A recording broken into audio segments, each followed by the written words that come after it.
guys, it's your girl, the Chocolate Trucker, coming at you with another video. And today is Sunday, April 28th. I'm currently in Springfield, Missouri at our terminal.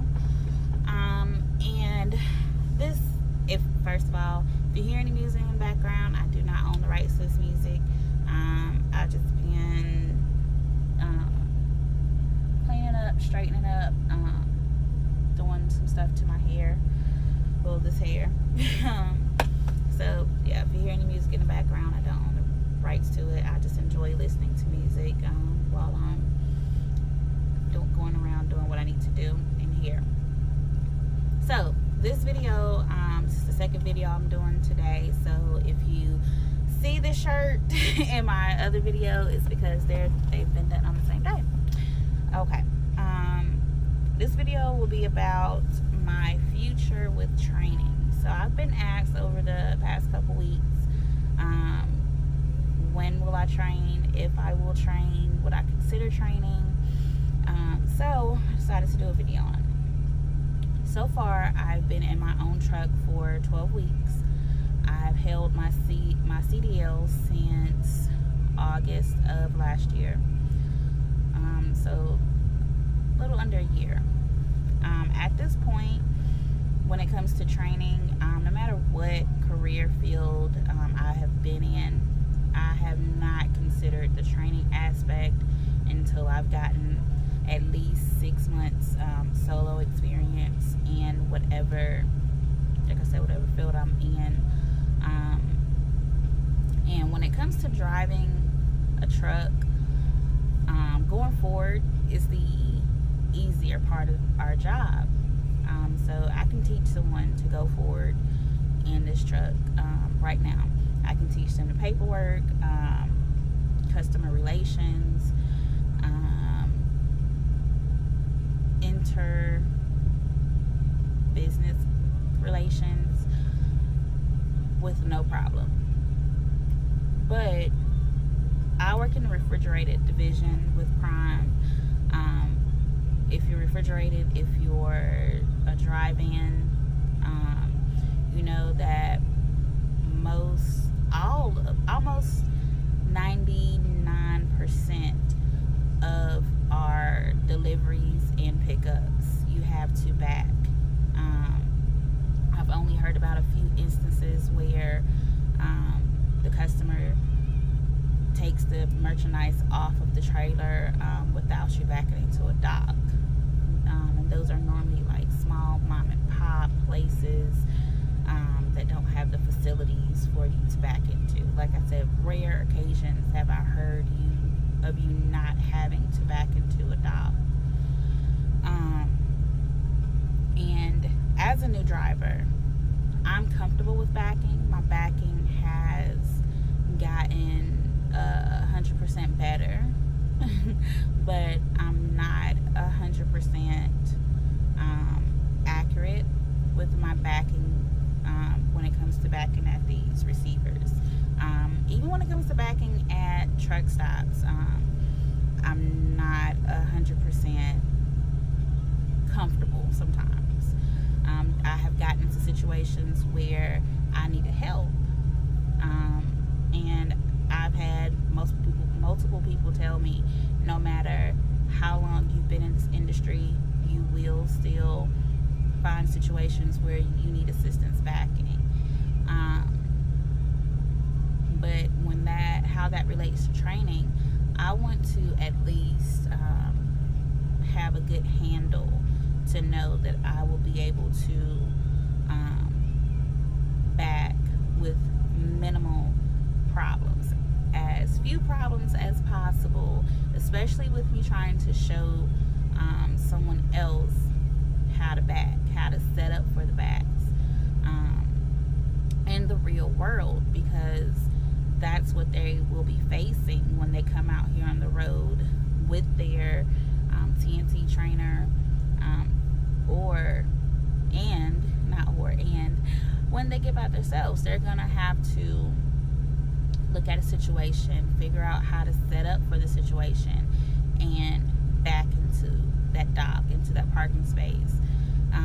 without my assistance. So I want to be 100% comfortable, 100% sure that when I train someone, I set them up for success. My trainer set me up for success. He knew I was ready to be on my own before I knew I was ready to be on my own. And even though when I came off of his truck, I was not, I wouldn't say I wasn't comfortable backing. I was hesitant when it came to backing. And now, some situations, I'm still a little hesitant, but I know I can do it. Whatever situation I get into, if there is absolutely no one there that would assist me, I know I can figure out how to get into it, how to get into my space, how to get into my dock, how to get into that park, with minimal, with some problems, maybe, depending on what type of backing I have to do.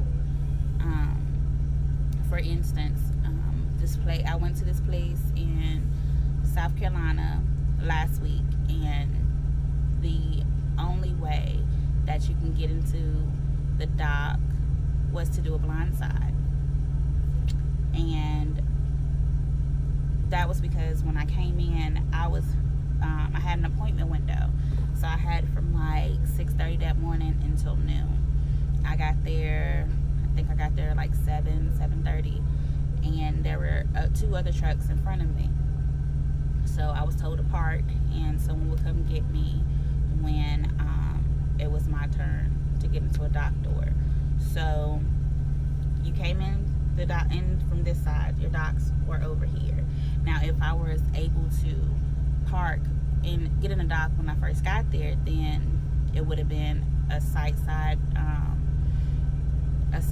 dock, no problem.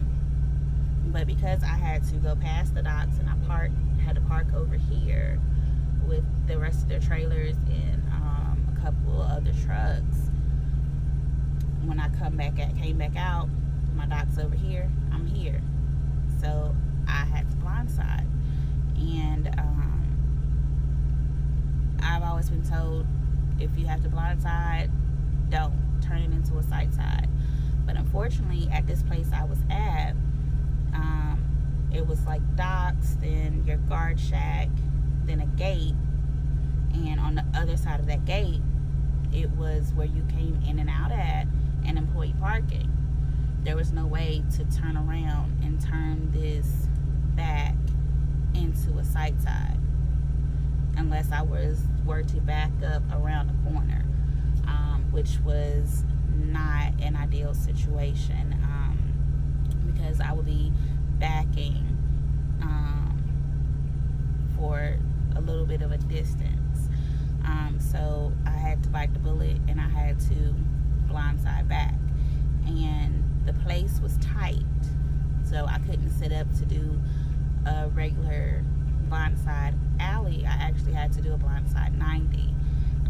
I think I popped my brakes and got out and looked about 6-7 times, because there was another truck docked beside me and a trailer on the other side. It wasn't attached to a truck, but it was just a trailer, and I had to go in the middle. So I had to make sure I wasn't hitting the truck or the trailer, and my trainer's voice popped up in my head, telling me, keep close to the side that you can see. So that's what I did. And in front of me, so when I set up, and there were cars on my driver's side. There were cars on my driver's side, as well as the gate. So I had to be very careful not to hit the gate, not to hit the cars, not to hit the truck and trailer on my left side, not to hit the trailer on my right side. And the guy that was in the truck beside me on the left, he just sat in his truck and he looked at me. He just watched me do this back that if I was still in my TNT phase, I would have woke my trainer up like, hey, can you help me with this? But I was able to get in the dock. After I did, like I said, about 6 or 7 get out and looks, and I pulled up twice. I want to say twice. I had to do a pull up just to get myself straight. And at this particular facility, they have these ramps that your trailer have to go up on. So when you set your trailer brakes and your air pressure drops and your trailer drops, it's still level with their dock. So I had to do 2 pull-ups, but I was able to get into my dock with no accidents, which is always a good thing. But after I got into that, I was proud of myself. I went and laid down. I was tired. But in relation to training, I want to make sure that I can do things like that consistently. Make sure I can do the harder backs consistently, so I know when I have a trainee in my truck that I'm giving them the best training that they can get. Because training someone to drive these trucks is not an easy task, and it's not a task that should be looked at lightly, because you are training someone to drive up to, at your heaviest, you're 80,000 pounds. You are 40 tons rolling down the highway, backing into these docks, and that is something that you should take seriously. So before I decide to train, like I said, it's probably going to be 1.5 to 2 years before I decide to train. And that's just the place where, where I think I would be more comfortable with backing to train, not just backing to work, but backing to train.